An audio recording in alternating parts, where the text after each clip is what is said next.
제가 지난해 5월 달에 3월 달에 감기가 들었습니다. 감기가 들었는데 저는 지금까지 우리 영상에 올렸습니다만은 제가 만 60세인데 지금까지 한 번도 큰 병을 앓은 적이 없습니다. 그런데 감기가 들렸는데 그 감기가 한 달이 가고 두 달이 가고 석 달이 가도 감기가 낫지를 않았습니다. 저는 겨우 뭐 좀 심한 몸살이 걸리면 뭐 주사를 맞고 하면 일주일 정도 되면 거의 다 낫더랬습니다. 그런데 한 달이 가고 두 달이 가도 이 감기가 낫지 않으면서 내 목에서 목소리가 자꾸 바뀌어지면서 자꾸 제 목 안에서 뭐가 끓는 소리가 자꾸 났습니다. 그래서 저희 아내가 다니는 이비인후과에 가서 내시경으로 이제 이렇게 안을 봤습니다. 한 번, 두 번째까지는 몰랐는데 마지막에 제가 갔을 때 좀 깊이 넣어서 좀 살펴봐 달라고, 아무래도 좀 이상하다고 그랬더니만은 그분이 넣었더니만은 깜짝 놀라면서 큰 병원 가야겠습니다 그래요. 그래서 그때 작년도 5월 달에 의료 대난이 굉장히 심할 때입니다.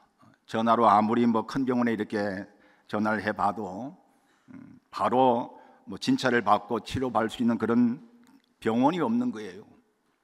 그래서 여러분 아실 겁니다. 제 동생이 서병철인데 우리 포항의 YMCA를 오래 하고 한동대 교수도 했기 때문에 우리 동생인데 지금 뭐 대구의 YMCA 사무총장으로 있으니까 좀 뭐 서울에 의사들이 좀 있다면 그 어떤 좀 제가 질찬을 좀 받을 수 있는 곳을 좀 이렇게 좀 알아봐 달라고 이렇게 부탁을 했습니다.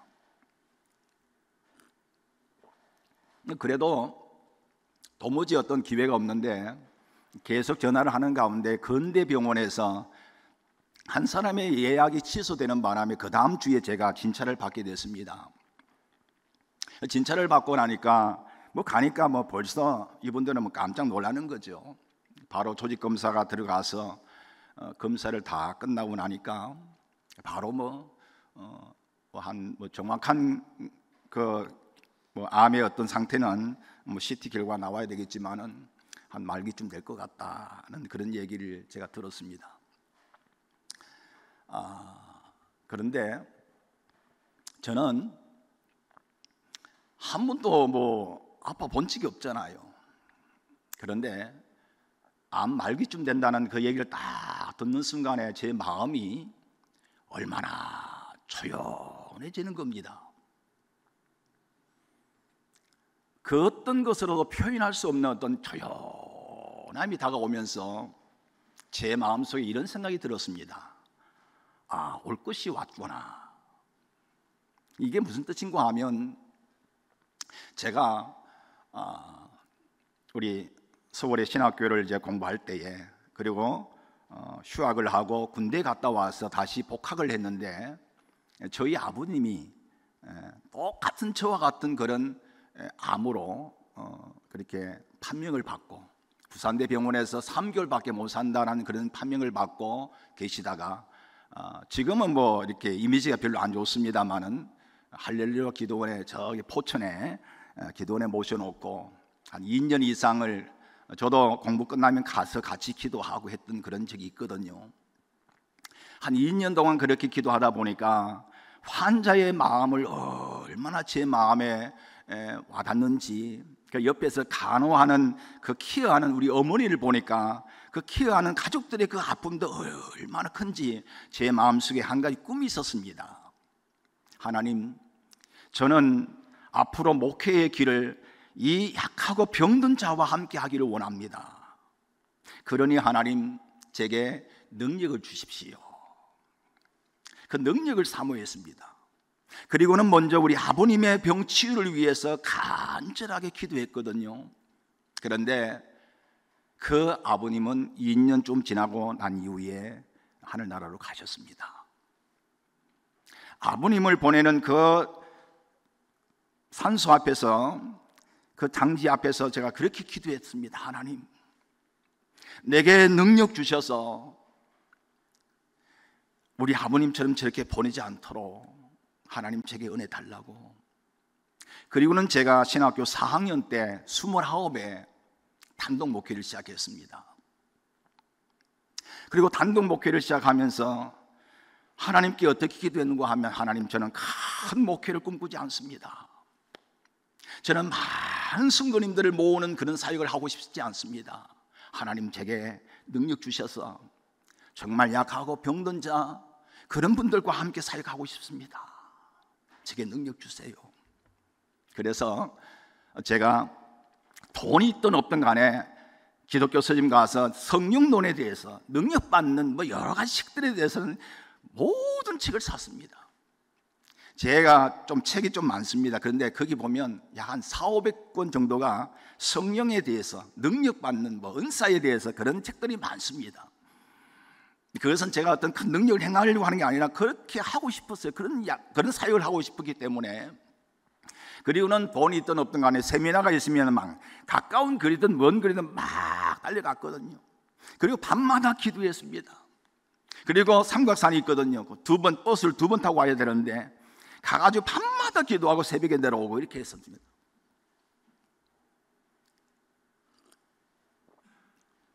근데 아무리 기도하고 기도해도 큰 능력이 내게 안 나타났습니다. 다른 은사라든지 다른 조그마한 어떤 그런 것들은 나타났지만 제가 사모하고 제가 원했던 그런 은사는 나타나지 않았어요. 그래서 그러는 가운데 시간은 흘러가고 세월은 흘러가고, 제게도 목회도 많은 어려움들이 다가오고, 제가 물질적인 제가 가방 하나 들고 서울 올라갔거든요. 그러다 보니까 여러 가지 시험들도 많았고 어려움도 많다 보니까 좀 목회가 성공하려고 하면 또 넘어지고 또 여러 가지 시험들이 많고 연단도 많았습니다. 그러는 가운데 그렇게 지나갔어요. 그런데 제가 암 4개 판명을 다 받는 그 상황에 딱 도달하니까 이런 생각이 번쩍 들어요.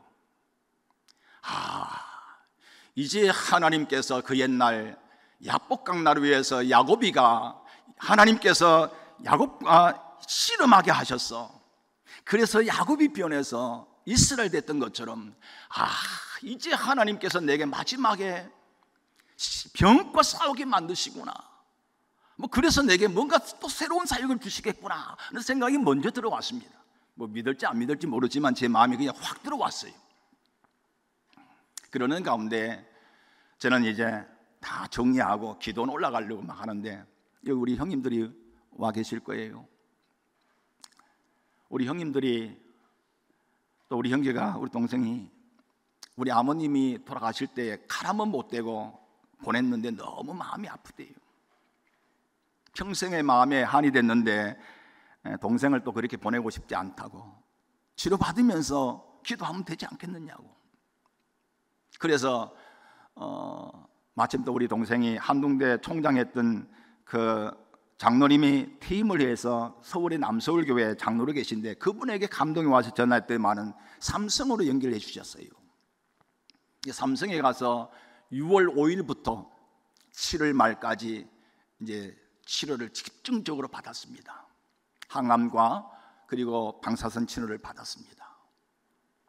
근데 제게는 이 목에 두경부암 4기라고 하는데, 이 목 쪽에 모든 후두암, 편도선암, 침샘암, 혀뿌리암, 상피세포암, 이 목에는 림프절이 많아요. 그 림프종까지 혈액암 일종인데 6가지 암이 전이가 되어서 수술도 할 수 없는 상황입니다.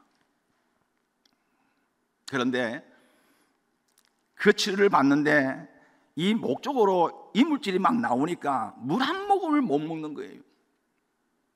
지금 제가 많이 날씬해졌는데 사실 제가 한 80kg 이상 몸이 부르트했습니다. 25kg 정도가 빠지면서 서 있을 힘조차 없었어요. 매일매일 이제 삼성 가서 치료를 받아야 되는데 왔다 갔다 하는 그 과정 속에 그냥 쓰러지기도 하고 때로는 쓰러져서 실려가기도 하고 그러면서 지난 여름을 지냈습니다. 그리고 난 이후에 2개월 치료를 받고 난 이후에 병원에서 계속 받는 게 아니고 이제 몇 개월 있다가 다시 받는, 뭐 경제적인 어떤 국가의 어떤 재정적인 문제로 인해서 지금처럼 뭐 계속 치료받을 때까지 받는 게 아니라 아마 그렇게 하는 것 같아요. 그런데 7월 말 치료가 1차 치료가 끝나고 난 후에 한 달 있다가 8월 중순 됐는데 CT를 찍었는데 큰 변화가 없었어요. 그래서 제가 이제 교수님의 말씀했죠. 아니 이렇게 아직 치료가 덜 됐는데 치료가 멈추면 어떡하느냐고. 그러니까 국가 재정적인 것이 있으니까 11월 달에 다시 CT를 찍고 그때 다시 치료를 들어갈 거라고. 근데 저는요, 이제 그때 제가 이제 제 마음속에 그래, 이제 기도하리라. 제가 우리 목사님들에게 문자를 보냈습니다. 우리 형제들에게도 보내고 많은 분들에게 보냈습니다. 이제 정말 내가 주님 앞에서 기도하다가 하나님의 기적을 내가 체험하리라. 그리고는 하나님 앞에 막 간절히 기도하는데 목이 아프니까 기도를 못 하잖아요. 힘이 없으니까 서 있을 수도 없고 앉아 있을 수도 없어요. 들어 누워 있는 거예요.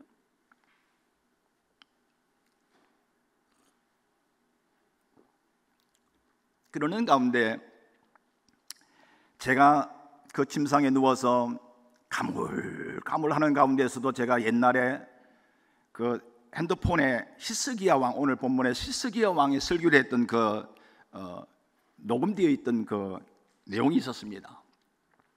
제가 그걸 틀어놓고 가물가물하면서도 제가 그걸 들으면서 하나님, 저렇게 외쳤던 저 목소리, 저렇게 찬양했던 저 찬양의 소리를 하나님 다시 할 수 있을까요? 하나님 저에게 다시 한번 기회를 주신다면 하나님 제게 은혜를 달라고 그렇게 기도했거든요.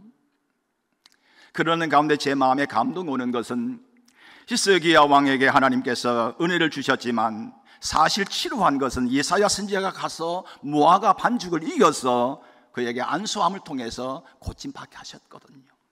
그래, 하나님께서 무언가 언젠가 어떤 순간에 하나님께서 준비하신 종이 있을 거다. 제가 29의 목회를 하고 30살에 목사 안수를 받았습니다. 그리고 저는 침례교회 신학을 공부하고 난 이후에 어떤 기회가 되어서 장로교를 옮겼는데 장로교 총장님과의 인연 때문에 제가 총회 관계하게 되었고, 그리고 총회 총무일도 하게 되고 학교 교무실장도 하게 되고 학교 설교학도 가르치는 그런 사역들을 했기 때문에 많은 목사님들을 압니다. 그리고 연단 받는 중에 많은 목사님들을 만나기 때문에 제 핸드폰에는 한 2,000여 명의 목사님이 계셔요.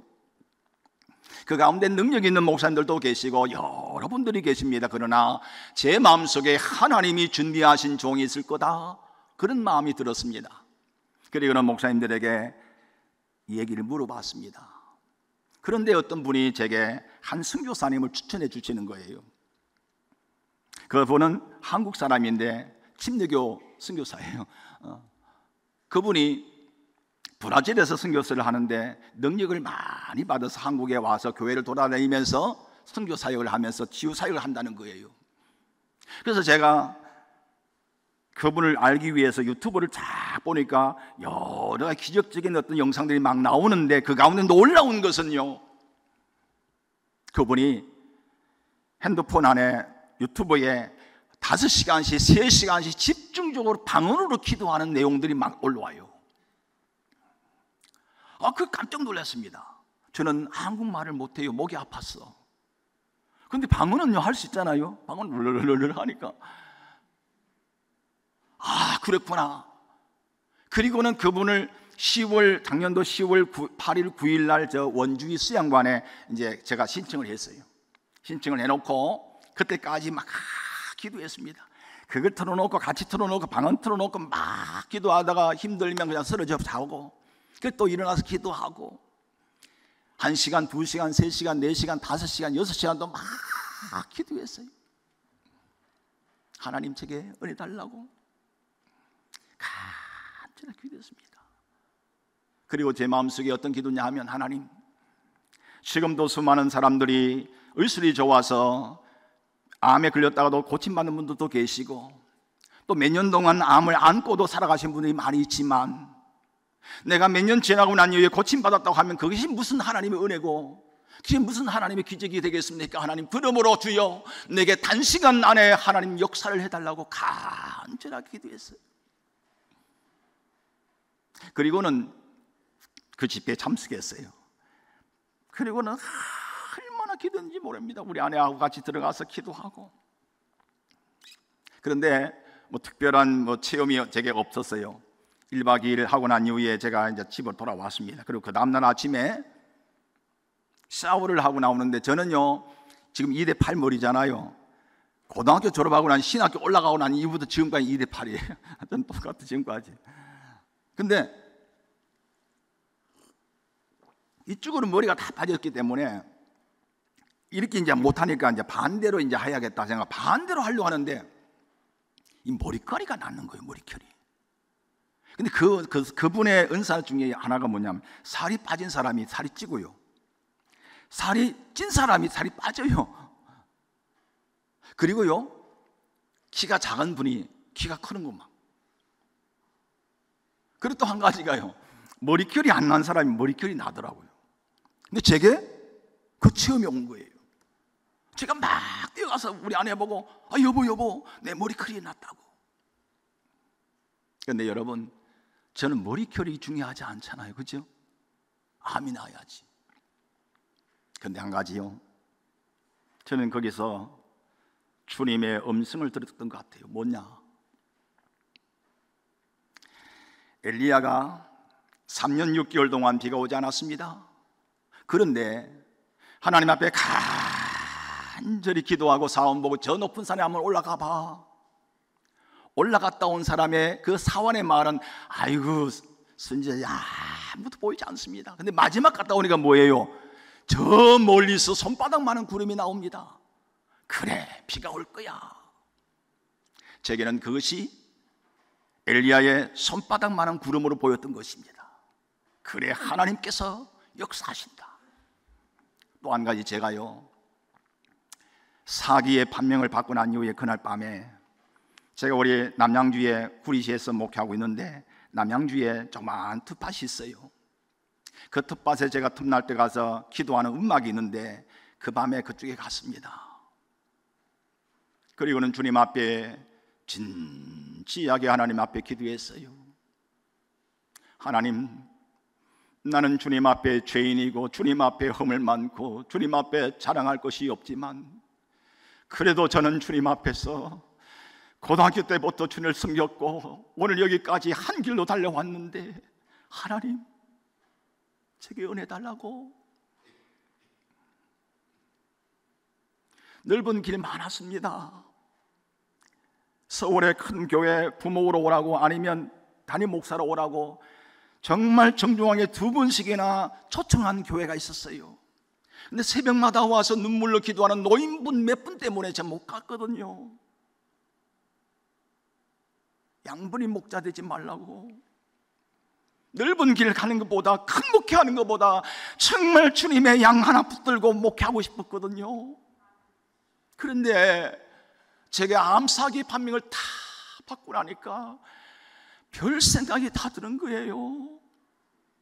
그런데 주님 앞에 진지하게 울면서 기도하면서 간구하면서 하는데 한 2, 3시쯤 됐는가, 제 마음에서부터 세미한 음성이 올라오는 거예요.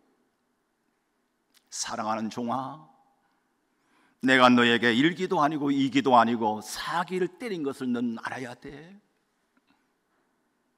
네가 2손 들고 내 앞에 나와 부르짖고 기도할 때에 내가 너를 고쳐줄 것이고, 내가 너를 다시 한국 강단에 능력 있는 종으로 세울 테니 낙심하지 말고 기도하라. 이 음성이요, 내 심령에서부터 쫙 울려오는데 얼마나 울은지 모릅니다.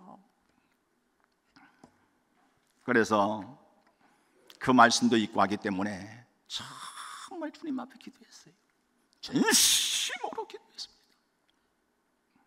일어설 힘도 없고 말할 수 있는 힘도 없지만 정말 내 심령을 주 앞에 드려지면서 기도했어요. 제 나이가 이제 몇 년 있으면 은퇴할 나이지만, 그러나 주님이 마지막 때 뭔가 쓰시려고 하시는 것이 있지 않을까 생각하는 마음을 가지고 주님 앞에 기도했습니다. 그리고 이렇게 말했습니다. 하나님, 11월 19일 날 CT를 찍을 때는 치료받기 위해 CT를 찍지만, 하나님 그러나 제게는 기적을 주세요. 암이 사라지게 해달라고 기도했습니다.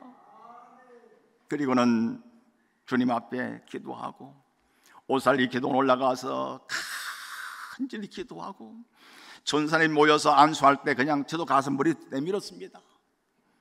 어린아이 같은 마음을 가지고 기도했어요. 그리고 서성길에서 주님 앞에 기도하는데 하늘에서 막 불이 확 임하는 걸 느꼈어요.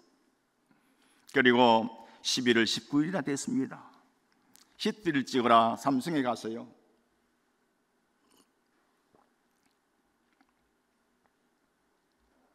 제가 지금 그 방사선 후유증 때문에 침이 하나도 안 나옵니다. 침샘암이었으니까 침이 하나도 안 나와요.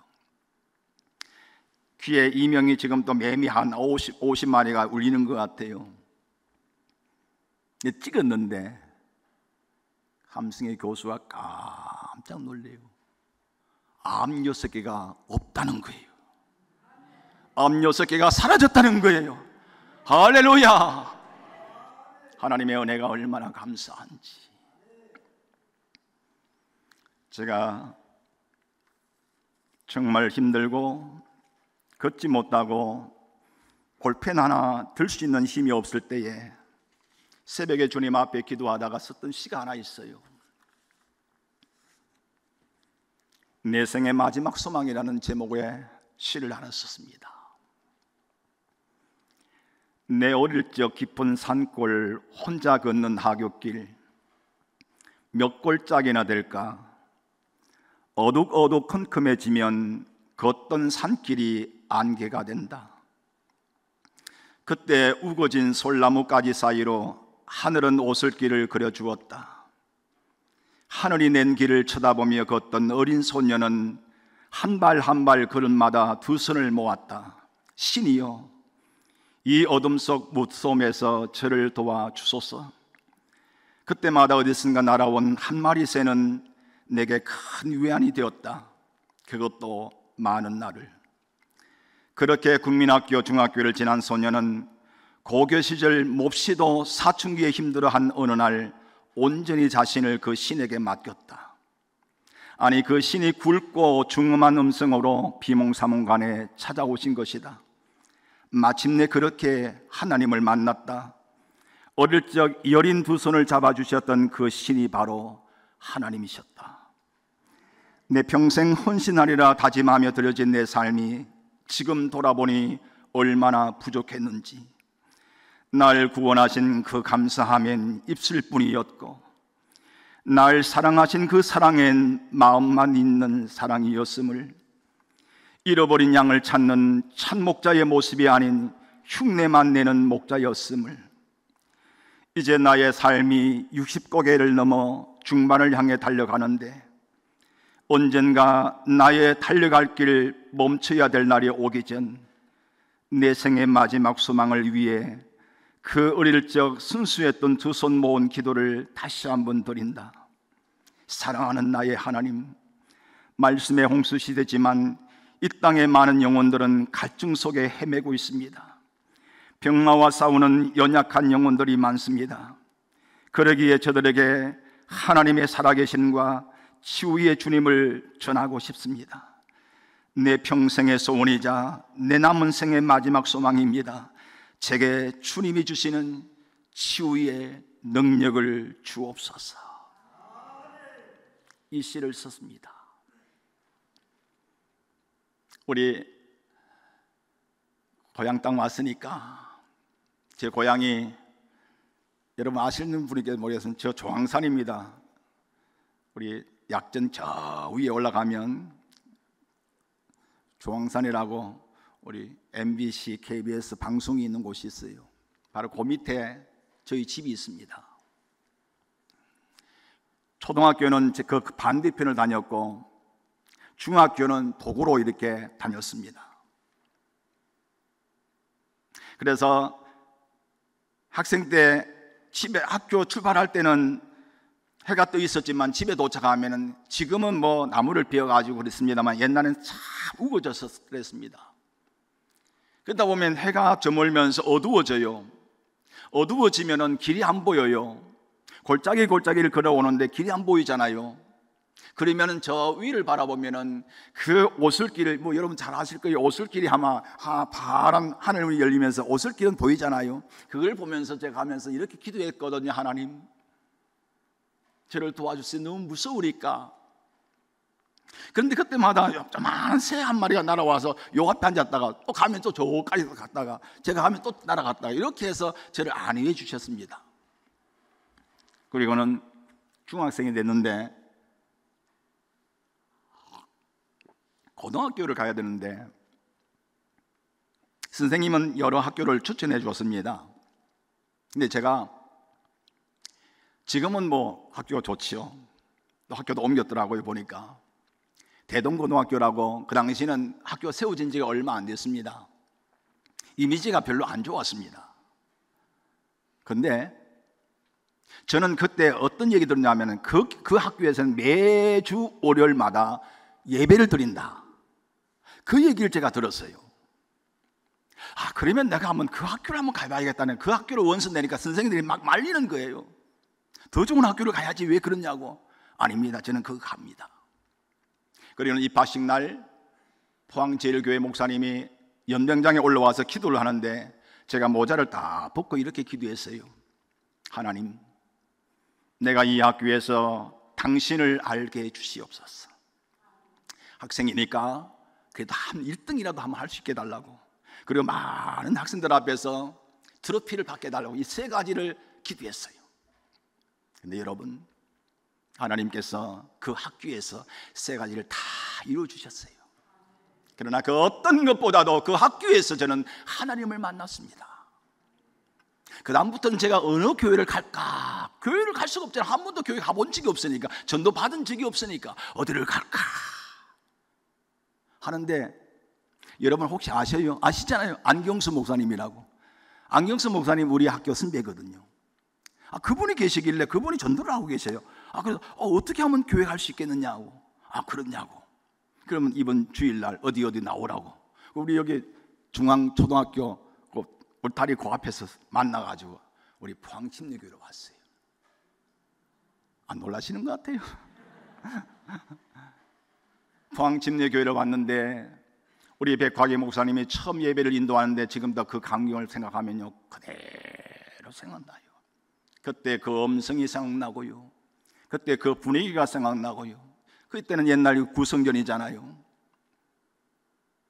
그러고 난 이후에 뭐 한 달 다니다가 두 달 다니다가 이렇게 또 쉬었다가, 그리고는 이제 교회를 조금 뜸하게 나왔어요. 게다가 마침내 교회를 쉬었어요.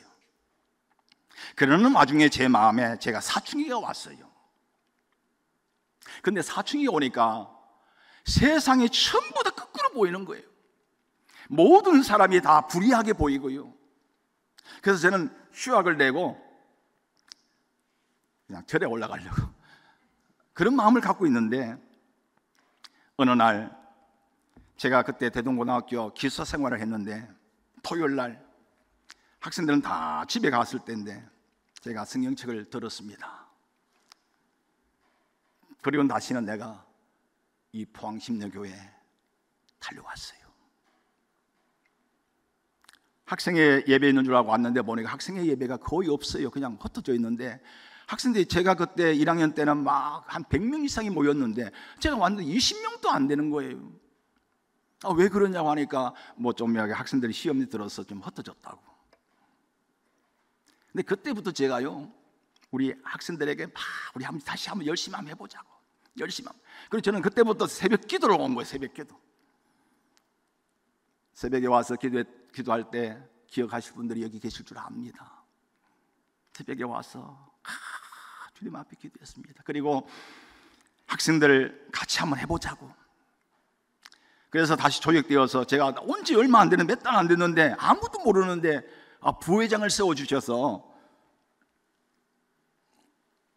섬기다가 3개월 만에 또 그 회장이 또 간두는 바람에, 또 다른 교회를 가는 바람에 제가 그냥 얼떨떨결에 학생회장이 됐어요. 성경도 잘 모르고 아무도 모르지만 단 한 가지 있었습니다. 하나님이 계신다면 우리 하나님께서 우리 학생회를 부흥시켜 줄 거야. 하나님이 계신다면 내 기도를 들어주실 거야. 그리고 어떤 출석부를 붙들고요, 새벽마다 와서 출석부를 막 이 학생, 이 친구 막 기도했어요. 그래서 지금도요, 오늘 우리 김원태 장로님이 저와 함께 같이 같이 일을 했는데, 얘기 나누다 보니까 40몇 년이 흘렀지만 그 사람이 이름이 기억이 나요. 새벽마다 출석부 붙들고 기도했던 적이 있으니까. 그리고는 우리 이태섭 집사님 계세요? 어디 계세요? 집사님. 우리 김원태 장로님이 부회장이시고 제가 회장이 되고, 우리 이태섭 집사님이 총무가 되어서 우리 세사님이 얼마나 열심히 했는지 몰라요. 그랬더니 많은 그 20여 명이 흩어졌던 학생들이 모여가지고 제 고등학교 3학년 되니까 뭐 여러분 다 증인이잖아요. 100명이 넘어갔습니다.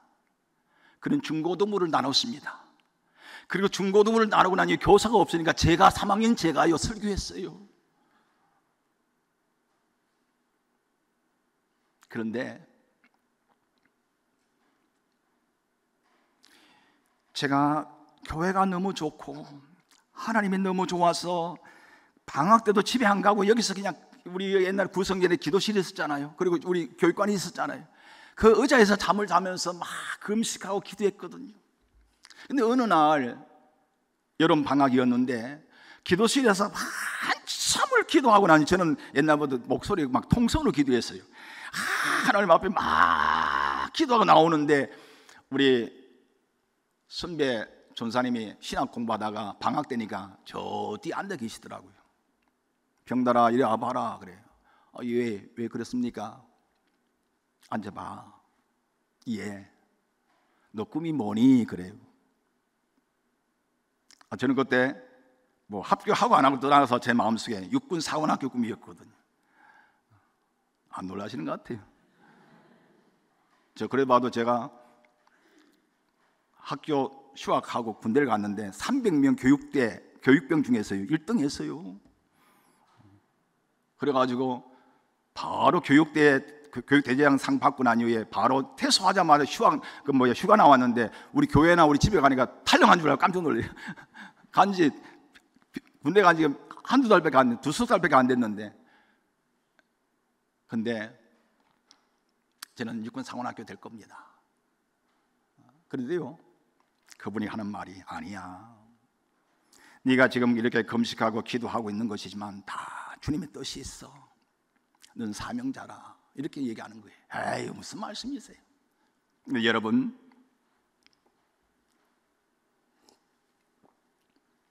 주의 종의 말 한마디는 참 귀합니다.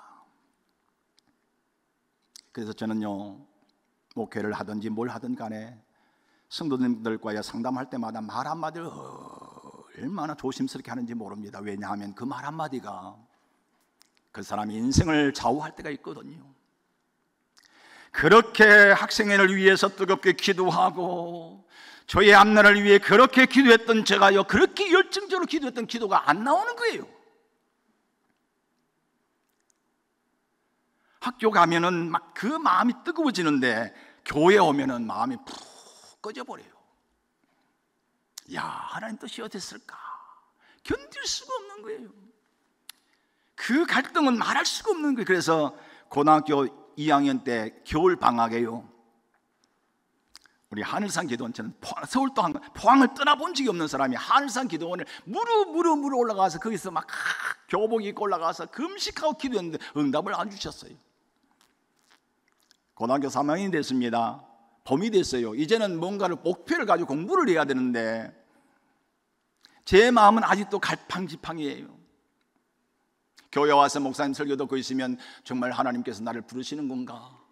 또 학교 가면 그렇지 않고요. 그러는 중에 우리 포항 제1교회에서 돌아가신 신영교 목사님이 민족복음화 대성회를 하는데 참석을 했습니다. 저는 학생 때 내일 시험을 쳐도요, 오늘 어느 교회든 부흥에 있으면 막 달려가더랬습니다. 연애를 받고 대신에 제가 이제 학교 공부 시간은 열심히 공부했죠. 그리고 시험지 앞에 놓고는 하나님 제게 지혜 달라고 막 기도했거든요. 믿든지 안 믿든지 모르지만 전 3년, 고등학교 3년 동안 한 번도, 진짜예요, 한 번도 큰일 한 번 한 적이 없어요. 주님 앞에 간절히 기도하고, 그리고 난 이후에 시험을 치고 하고, 그래도 하나님께서 좋은 성적을 주셨어요. 그런데 그 신흥교 목사님의 집회 갔는데, 그때는 금요일까지 했거든요. 은혜를 얼마나 많이 받았는지. 이 민족이란 단어는 지금도 들으면 제 마음이 두근두근 거려요. 민족을 위해서 나는 헌신하리라. 장로가 되든 목사가 되든 간에. 그리고 난 이후에 그 다음 날부터 주님 앞에 기도했어요. 하나님, 이제 제게 응답 주세요. 제가 어디를 가든지 하나님께서 응답 주신다면 내가 가겠습니다. 그러나 누가 어떻게 얘기해서 가는 게 아니라 주님 정말 내 마음속에 확신을 주세요. 그러면 내가 가겠습니다. 그러니까 이제 새벽 기도, 15일 작정 기도를 한 거예요. 학교, 이제 대동학교는 지금은 학교를 옮겼습니다만, 거기서 우리 학교 그 기숙사에 그 식당 하신 우리 집사님이 이 자전거를 빌려주셔가지고요. 제가 한 3시 반이나 4시에 일어나면 자전거 타고 막 달려오면 4시 반 새벽 기도 참석할 수 있거든요. 그리고는 막 부르짖고 기도했어요. 15일이 지났습니다. 그날이 토요일입니다. 지금도 생생하게 기억합니다. 학생회를 다 마치고 난 이후에 구성전 저 기도실에 들어가서 하나님 앞에 기도해서, 하나님이 나를 불렀다면 하나님 왜 응답 안 주셔요? 제게 확정을 주세요. 기도하고 돌아갔습니다. 그 다음날 새벽이 됐는데 우리 기숙사의 학생들은 다 집에 돌아가고, 저는 교회 때문에 집에 안 갔기 때문에 아침에 이제 새벽기도 작정기도 끝났으니까 이제 일어나서 자동으로 이제 습관이 되니까 일어나가지고 추우니까 엎드려가지고 이불 덮고 이렇게 성경책을 보다가 그냥 이렇게 엎드렸던 것 같아요. 그 엎드린 그 순간에 굵은 하나님의 음성이 들리는 거예요.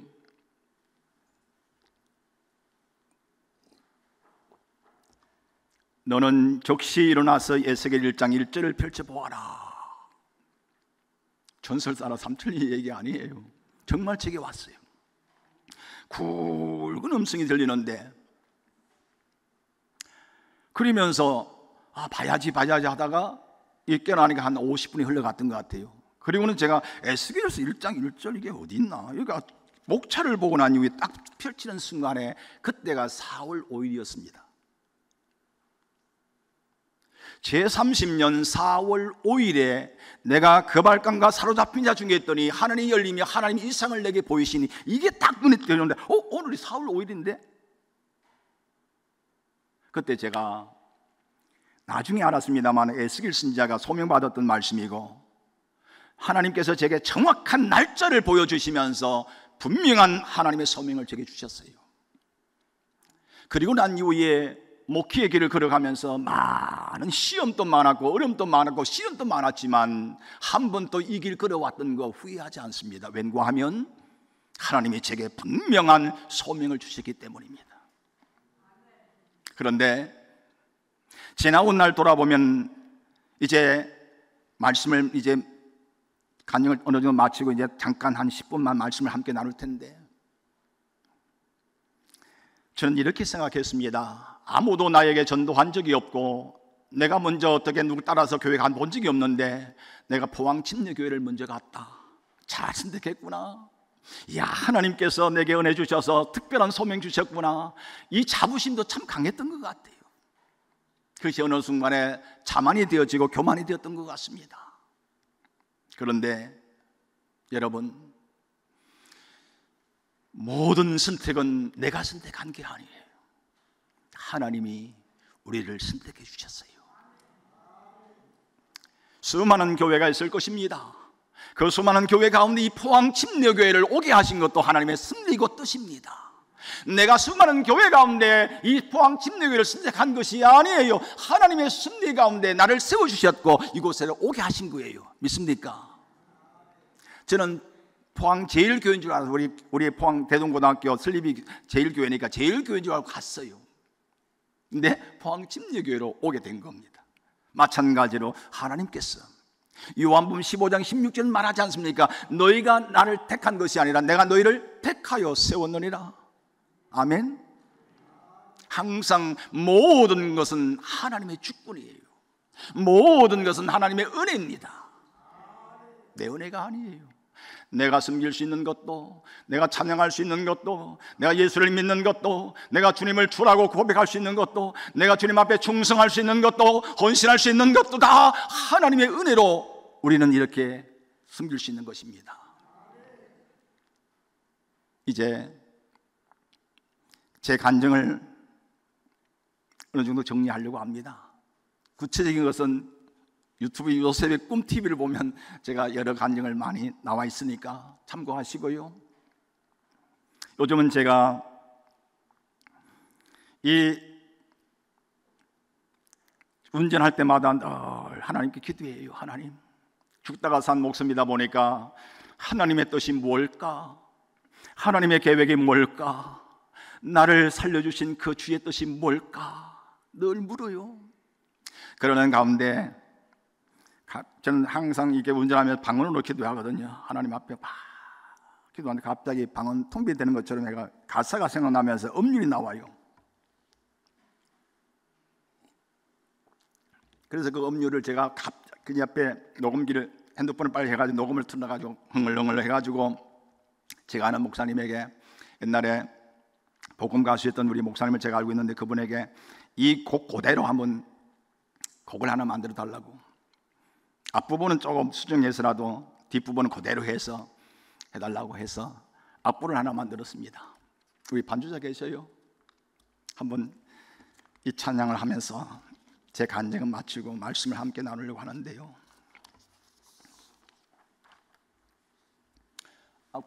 악보 이렇게 같이 부르면서 할 수 있는 분은 불러주시면 감사하겠고요.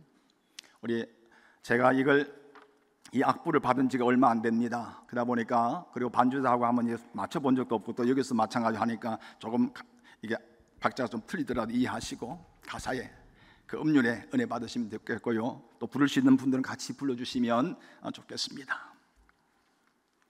예.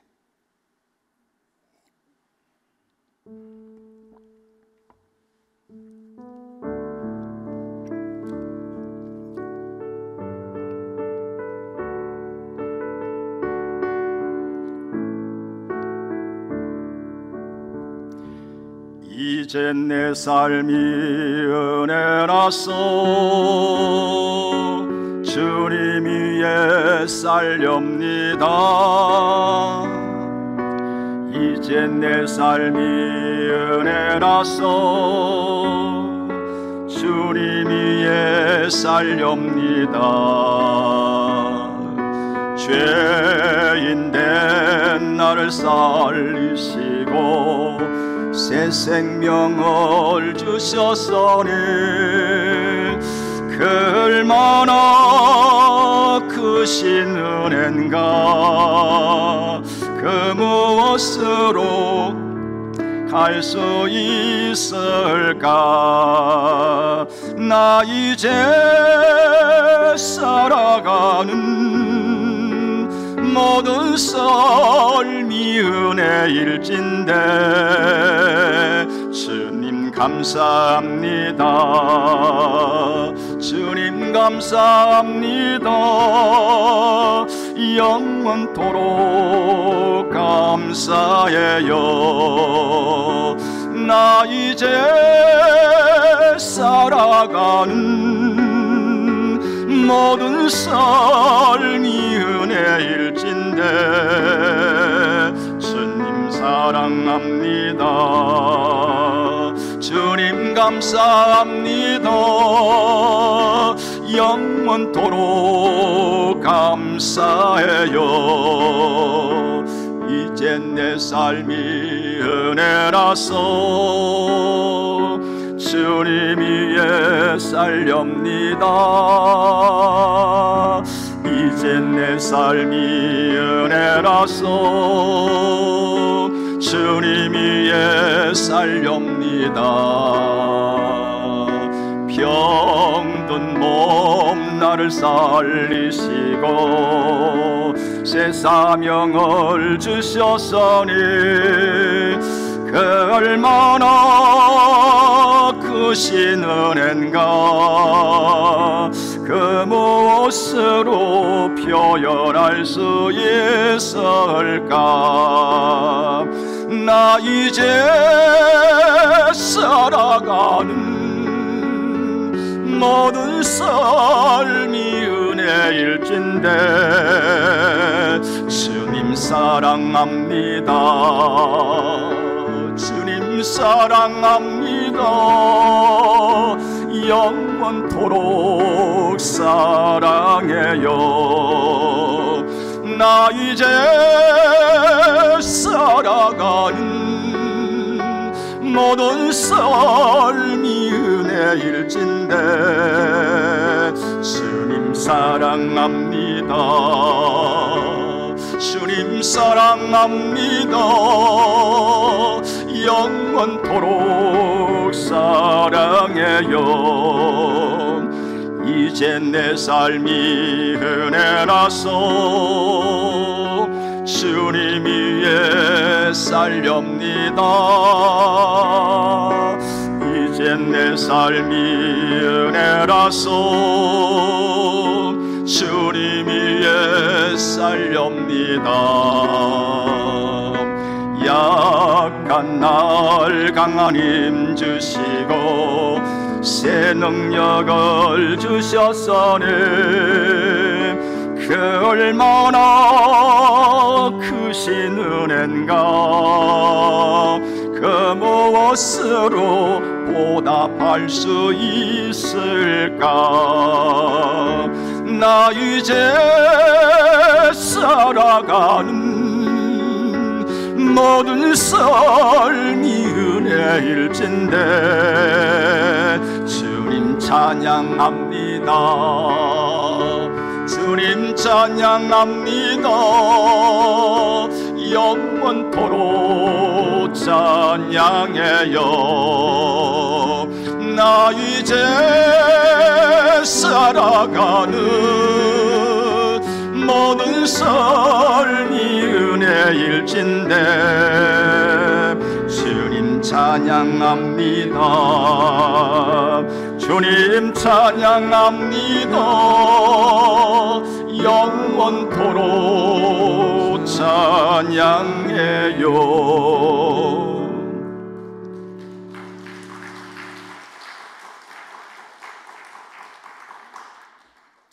사랑하신 우리 포항침례교회 우리 성도 여러분, 제가 학생 시절에 저를 위해 많이 기도해 주신 분들 너무 감사합니다. 너무 오랫동안 제가 여러분에게 인사하지 못한 것 죄송하고요. 가물가물 여러분의 이름은 기억날지 모르지만 얼굴 뵈면 또 잊어버려요. 너무 늦게 와서 죄송하지만 이제 간증을 마치려고 합니다. 여러분, 우리 주님은 살아계십니다. 그 사람이 믿든 안 믿든 그 사람이 알든 모르든 간에 우리 하나님은 반드시 살아계십니다. 우리의 안고 서는 것을 다 하시며 우리의 모든 형편을 다 하시며 우리의 모든 과거와 현재와 미래를 다 하신 우리 하나님께서 우리의 모든 기도에 응답해 주실 줄 믿으시기 바랍니다. 어떤 상황, 어떤 문제 앞에서 낙심하지 마세요. 어떤 문제 앞에 절망하지 마세요. 그 하나님은 우리를 도와주실 것입니다. 주님 앞에 부르짖고 간구하고 기도하면 하나님이 우리를 도와주실 것입니다. 오직 하나님만 영광 받으시는 귀한 자리가 되기를 소망합니다. 오늘 본문의 말씀을 바라보면 히스기야 왕이 등장합니다. 이 히스기야 왕은 유대왕 13대 왕입니다.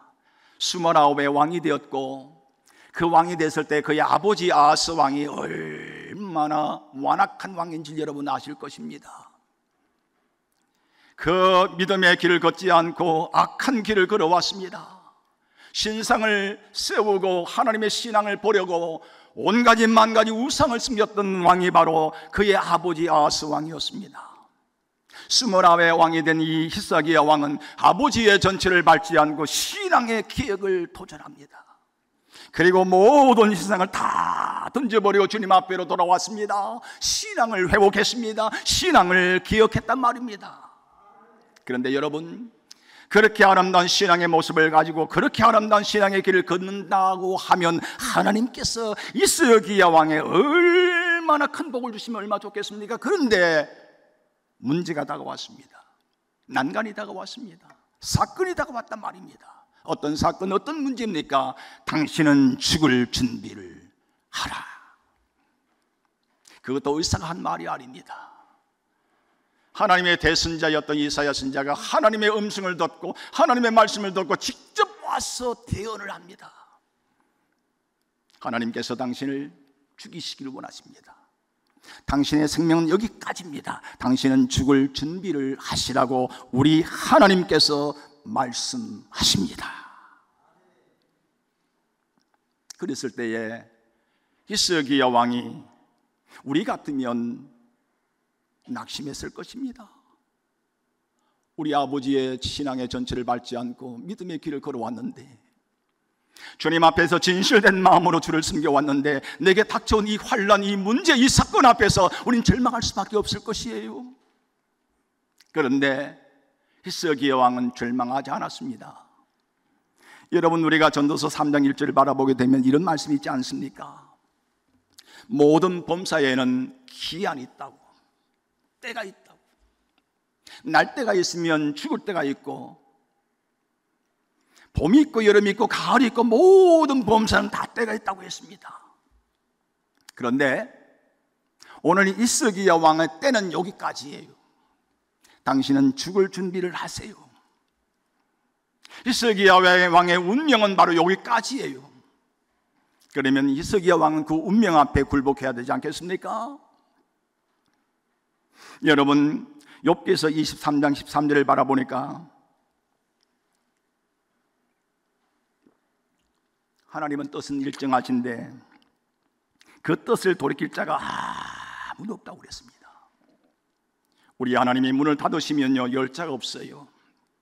닫으면 열 자가 없습니다. 하나님이 한 번 하신다 하면 하셔요. 우리가 아무리 막아도 하나님이 한 번 하신다면 하시는 거예요. 안 됩니다, 하나님. 그래도 하나님 한다고 하면 하시는 거예요.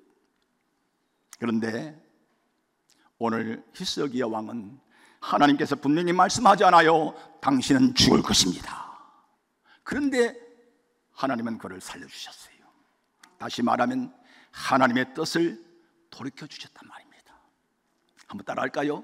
하나님의 뜻을 돌이키게 한 히스기야 왕. 오늘 이 하나님께서 한번 결정하시면 변치할 수 있는 사람이 없다고 했는데, 오늘 히스기야 왕에게 하나님께서 말씀하지 않습니까? 당신은 죽을 준비를 하세요 라고 했는데, 하나님이 15년 동안 생명을 연장시켜 줄 뿐만 아니라 해가 10도 뒤로 물러가게 만들, 아니 해가 말이죠 1초만 0.000만 멈춰도 이게 큰 문제가 되는 겁니다. 그런데 하나님께 15도를 물리치게 될 정도로 그렇게 하나님께서 표정으로 역사하셨던 그 하나님, 왜 그랬을까요? 다른 게 아니었습니다. 우리 본문에 한번 읽어볼까요? 5절 한번 읽겠습니다. 5절요. 38장 5절 한번 읽겠습니다. 시작. 너는 가서 히스기야에게 이르시기를, 내 조상 다윗의 하나님 여호와께서 이같이 말씀하시기를, 내가 내 기도를 들었고 내 눈물을 보았노라. 내가 내 수 안에 15년을 더하고. 제가 이제 이 말씀을 한 5분 안에 끝낼 텐데, 여러분, 히스기야 왕이 하나님의 은혜 가운데서 고침받았던 이유가 뭐예요? 다른 게 아니었습니다. 히스기야 왕이 왕이기 때문에 고쳐주신 게 아니었습니다.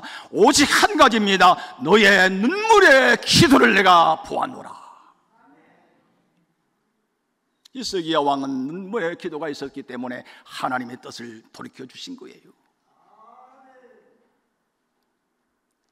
히스기야 왕이 눈물로 기도했는데, 근데 오늘 우리는 얼마나 많은 기도를 하잖아요. 하나님, 주님 앞에 다 기도하잖아요. 근데 수많은 기도가 다 땅에 떨어지지 않습니까? 응답받지 못할 때 얼마나 많은지 몰라요. 근데 히스기야 왕의 기도는 하나님이 들어주셨는데 어떤 기도였습니까?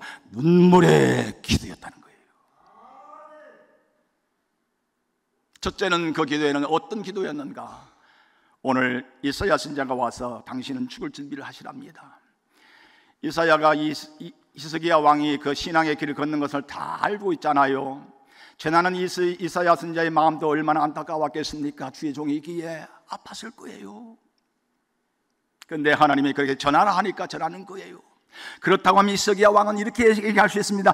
이사야 선지자여, 당신은 하나님과 대화하시는 분이 아니에요. 그러므로 당신이 하나님께 내 문제 좀 알려서 이 문제 좀 해결해 달라고 붙잡고 애국할 수 있을 거예요. 사울 왕이 사무엘이가 하나님 당신을 부렸다고 할 때에 붙잡고 늘어지잖아요. 그런 것처럼 히스기야 왕도 그렇게 할 수 있는 사람이었을 거예요. 그러나 그렇게 하지 않았습니다. 자기의 왕권을 가지고, 자기의 능력을 가지고, 자기의 힘을 가지고, 자기의 권력을 가지고 의사들을 다 불러 모아서 자기 병 고쳐달라고 했을 것입니다. 그러나 그렇게도 하지 않았습니다. 그가 한 것은 단 한 가지입니다. 낯을 벽을 향했습니다. 낯을 벽에 향했다는 말은 오직 하나님만 바라보겠다는 말입니다. 오직 하나님만 의지하겠다는 마음입니다. 왜냐? 그 하나님이 나의 해답자이기 때문이에요. 내 문제의 해결자이시고 내 모든 것을 아신 하나님만이 해결할 수 있는 분이기 때문에 그분 앞에서 모든 전심을 다해서 맡기리라. 사람을 보지 않겠다, 주의 종을 바라보지 않겠다, 오직 하나님만 바라보겠다. 그 마음 가지고 엎드리고 낯을 벽을 향했습니다. 여러분 아시지 않습니까? 에레미야 33장 1절로 3절 말하지 않습니까? 너는 내게 부르짖자 내가 내게 응답하겠고 내가 알지 못한 그 놀라운 비밀을 내게 보이리라. 그러기 전에 그 하나님이 어떤 분이에요? 일을 행하시는 여호와라. 오늘 또 잠으시지 않습니다. 오늘 또 일을 행하시는 분이 바로 우리의 하나님이셔요. 그리고 그것을 지어 성취하시는 하나님이셔요. 어떤 문제든 간에 그것을 다 지으시고 만드시고 마지막에 이루시는 분이 하나님이기 때문에 그분 앞에 우리는 기도해야 되는 거예요.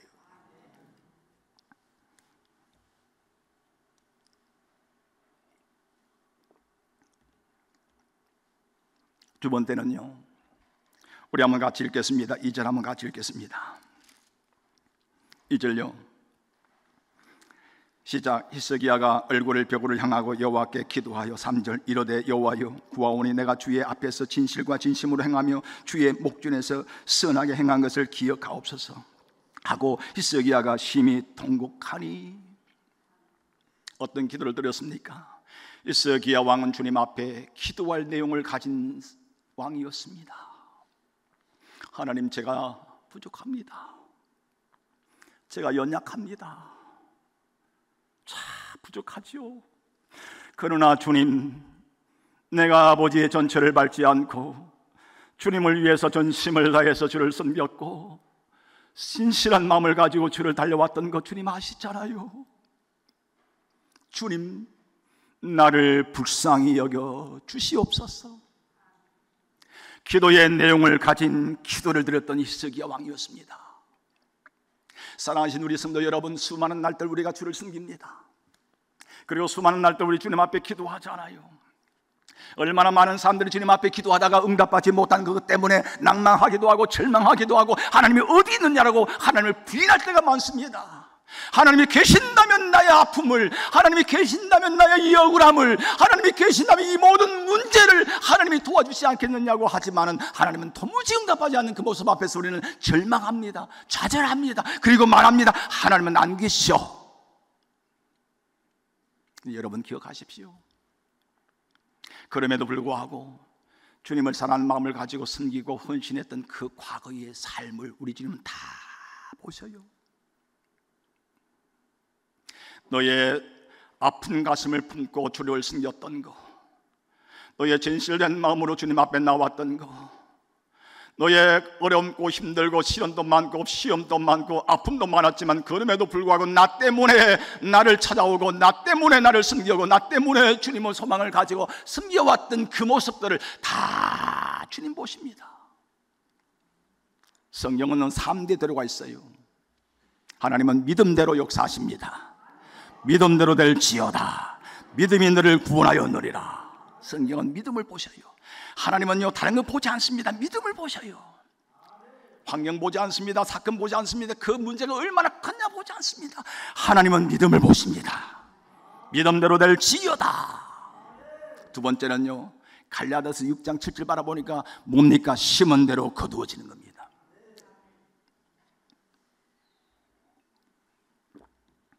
스스로 속이지 말라. 하나님은 만원이 여김을 받지 아니하시나니 사람이 무엇으로 심든지 그대로 거두리라. 육체를 위하여 심는 자는 육체로부터 썩어진 것을 거두고 성령을 위하여 심는 자는 성령으로부터 영생을 거두리라. 그러므로 낙심하지 말지니 때가 되매 거두리라. 콩 심은 데 콩이 납니다. 팥 심은 데 팥이 납니다. 눈물을 뿌리고 씻는 자는 반드시 기쁨으로 단을 거둔다 하지 않았습니까? 여러분, 또 한 가지요, 마태복음 16장 27절 바라보니까 행한 대로 갚으신다. 인자가 올 때는요 행한 대로 갚아주신다 하셨어요. 모든 것이 다 은혜지요. 모든 것이 믿음대로 다 감사하지요. 주님 앞에 나와서 어떤 죄를 지었던 간에 주여 내가 죄 지었습니다 용서해 달라고 기도하면 하나님 다 용서해 주십니다. 그러나 그보다 더 주님이 원하신 게 있어요. 내가 주님 때문에 지난날에 환난도 많았고 시험도 많았고 주님 곁을 떠날 수 있는 상황도 많았지만 그럼에도 불구하고 내 아픈 가슴 부여잡고 힘들고 어렵지만 어정쩡하지만 그래도 주님을 향해서 나왔던 그 발걸음들, 그 섬김들, 그 헌신들, 그 충성을 우리 지금 기억하신단 말이에요. 그러나 순간에 주님 내가 도와달라고 불쌍히 여겨달라고 주님 앞에 부르짖을 때 여러분 기억하십시오. 주님은 돌아보십니다. 여러분의 헌신을, 여러분의 충성을, 여러분의 찬양을, 여러분의 모든 그 봉사를 하나님 다 기억하셨다가 정말 내가 힘들고 어려울 때 정말 내 힘으로 할 수 없는 그 순간에 하나님은 여러분들을 갚아주실 거예요. 오늘 수많은 이들이 주를 섬기다가 교회를 떠나요. 오늘 제가 여기 보니까 장로님들, 은퇴하신 장로님들, 지금 섬기는 장로님들, 집사님들, 권사님들 참 존경스럽습니다. 너무 감사해요. 그러나 수많은 이들이 주님을 떠난 분들이 얼마나 많아요. 그런데 여러분 기억하십시오. 그럼에도 불구하고 주님을 섬겨왔던 그 발걸음 흔적 하나하나가 다 하나님이 여러분들을 기억하실 거예요. 주님은 말하지 않았습니까? 긍휼히 여기는 자에게 내가 긍휼을 베풀리라. 긍휼을 베푼 것이 하나도 없는데 어떻게 주님이 나에게 긍휼을 베풀 수 있겠습니까? 그러므로 여러분들이요 긍휼을 베푸는 삶을 우리가 살아가십시다. 마지막 한 가지입니다. 히스기야 왕은 그렇게 기도하지 않았습니까? 대충 기도하지 않았습니까? 눈물로 기도했습니다. 간절하게 기도했단 말입니다. 환난 날에 나를 부르라. 내가 너를 건지리니 내가 나를 영화롭게 하리로다. 환난 날에는 부르짖어야 되는 거예요. 환난 날에는 주님 앞에 간절하게 기도해야 되는 겁니다. 여러분 여기 보니까 눈물로 기도했다고 하지 않습니까? 그 눈물은요 억울해서 흘리는 눈물이 아닙니다. 안타까워서 흘리는 눈물이 아니에요. 아파서 흘리는 눈물이 아니란 말입니다. 이 눈물은요 주님 앞에서 간절하게 기도하는 가운데 흘리는 눈물이에요. 그 눈물이 하나님 마음을 감동시킨 거예요. 오늘 히스기야 왕은 그렇게 주님 앞에 기도했습니다.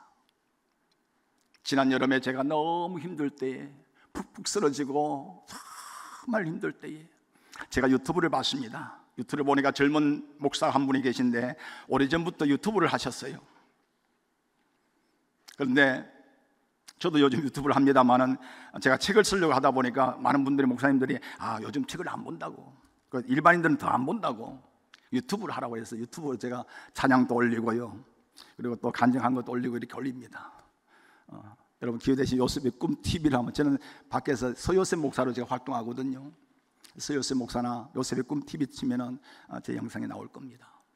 근데 그 유튜브를 보니까 근데 중요한 건 그분이 저보다 근대 병원에서 일주일 전에 암 사기 판단을 받으신 거예요. 담도암 사기인데 매주마다 한 번씩 영상을 올리는데, 오늘은 항암을 맞았습니다. 오늘은 방사선 치료를 받았습니다. 오늘은 의사가 어떻게 말을 해서 제 지금 몸의 컨디션이 어떻습니다. 이렇게 자꾸 해요. 근데 기도는 요청을 하고 믿음은 강조하는데 이분이 기도하는 모습이 안 보여요. 그래서 저는 계속 기도하는 가운데 안타까워서 그 젊은 목사하고 또 저보다 이렇게 뭡니까 같은 병원에서 한 주 전에 암 사기 판단을 받았으니 같은 동명상련의 마음으로 보면서 위로받기도 하고 기도하면서 이렇게 하는 가운데 제가 댓글을 달았어요. 목사님, 지금이라도 기도하세요. 저도 암 사기입니다. 우리 기도해서 꼭 승리합시다. 댓글을 달고 했거든요.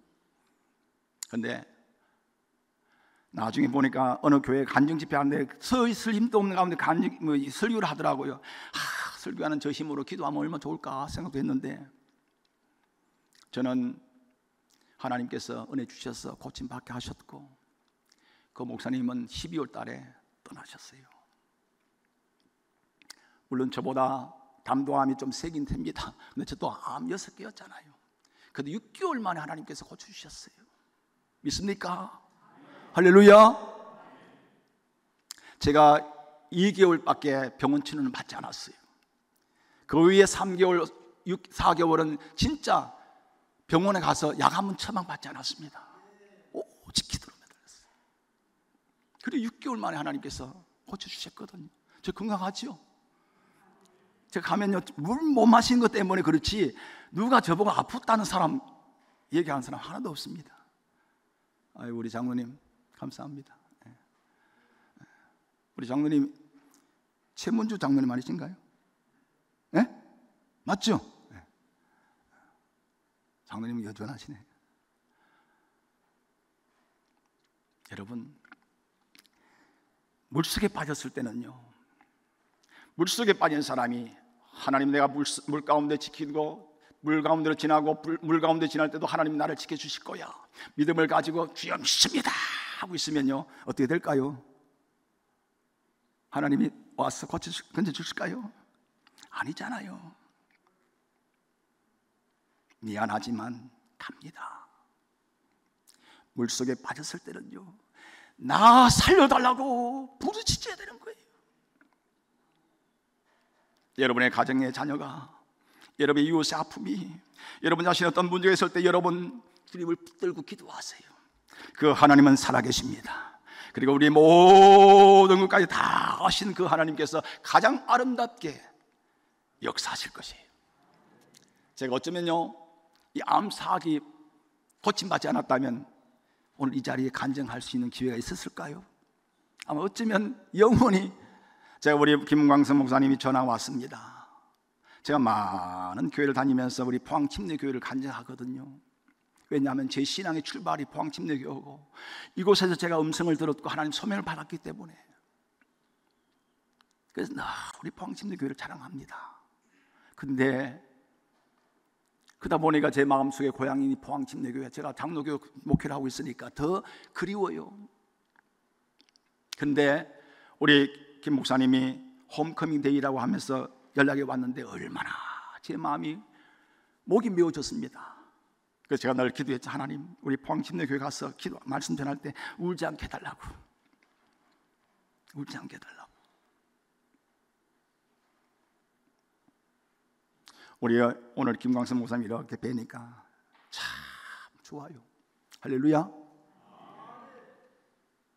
이렇게 우리 홈커밍 데이를 만들고, 이렇게 우리 죄종들을 같이 모아서 함께 말씀 나눌 수 있는 기회를 갖게 하신 거 얼마나 감사한지 모릅니다.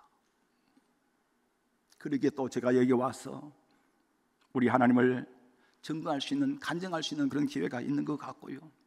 오늘 함께 식사를 나누면서 대화를 하는 가운데 우리 김광수 목사님의 그 모습을 보면서 참 제가, 그래, 내가 사랑하는 우리 포항침례교회, 77년 동안 우리 하나님께서 우리 포항침례교회를 인도하셨고 지켜주셨고, 우리 사랑하는 우리 백화기 목사님을 지금까지 인도하셨고 또 천국하셨는데, 우리 김광수 목사님이 우리 이 포항침례교회를 잘 이끌어 가시겠다는 생각이 들고 마음이 편안합니다. 할렐루야. 그러기 위해서는 우리 장로님들, 우리 권사님들 다 한 마음을 가지고, 한 뜻을 가지고, 모세 혼자 두 손 들고 우리 기도하면 뭐합니까? 아론과 훌이 함께 붙잡아주고, 여호수아와 갈렙이 함께 싸워주고, 할렐루야. 그랬을 때의 역사가 일어나지 않았습니까? 우리 포항침례교회가 77년이 아니라 770년, 아니 주님 오실 그날까지 멋있게 아름답게 쓰임받는 그런 교회가 되기를 소망합니다. 여기까지 여러분 충성하시고 섬겨왔던 거 참 진심으로 감사합니다. 고맙습니다. 우리 주님께서 만났을 때 다 상급으로 함께 하시리라 확신하고 하나님께 영광 돌립니다. 오늘 저의 간증은 오직 하나님만 영광 받으시는 그런 복된 자리가 되기를 소망합니다.